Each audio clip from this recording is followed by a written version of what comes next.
বর্ষাকাল মানেই হলো ইলিশ মাছের নানান ধরনের রেসিপি। আর ইলিশ মাছের সমস্ত রেসিপির মধ্যে যেটা আমাদের প্রত্যেকের বাড়িতেই তৈরি হয় সেটা হলো বেগুন দিয়ে ইলিশ মাছের পাতলা করে ঝোল। মায়ের হাতের এই অতি সাধারণ রেসিপিটাই এক কথায় অপূর্ব লাগে। তো চলো, আজকে আমার মায়ের মতো করেই আমি বানাচ্ছি বেগুন দিয়ে ইলিশ মাছের ঝোল। তো প্রথমে আমি এখানে বেগুনগুলোকে লম্বা লম্বা করে কেটে নিয়েছি। আর এই ইলিশ মাছের ঝোল বানানোর জন্য বাজারে যে ছোট ছোট বেগুন পাওয়া যায় সেটা কিন্তু বেশি ভালো লাগে।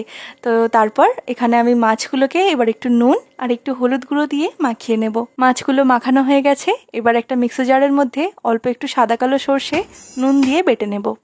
এবার কড়াইতে একটু সর্ষের তেল গরম করে নিয়ে প্রথমে বেগুনগুলোকে একটু ভেজে তুলে নেব।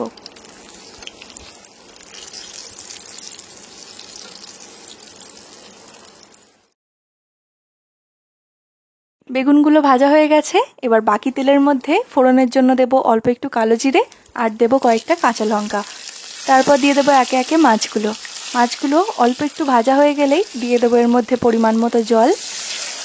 এবার দিয়ে দেবো অল্প একটু স্বাদ মতো নুন, একটু হলুদ গুঁড়ো আর দিচ্ছি অল্প একটু লঙ্কার গুঁড়ো। লঙ্কার গুঁড়োটা এখানে একদমই অপশনাল, তোমরা চাইলে পুরোটা কাঁচা লঙ্কা দিয়েও করতে পারো।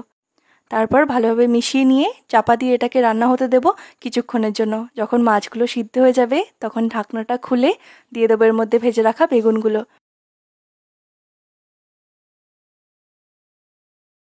বেগুনগুলো দিয়ে একটু নাড়াচাড়া করে আরও কিছুক্ষণের জন্য ফুটিয়ে নেব। যখন রান্নাটা একদমই হয়ে যাবে তখন শুধু নামাবার আগে দিয়ে দেবো সর্ষে বাটাটা। তারপর ভালোভাবে মিশিয়ে নিয়ে নামিয়ে নেব। ব্যাস তৈরি আমাদের বেগুন দিয়ে ইলিশ মাছের পাতলা করে ঝোল।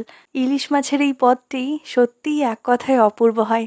বাঙালির গরম ভাতের সাথে এমন ইলিশ মাছের ঝোল হলে আর কিছুই চাই না।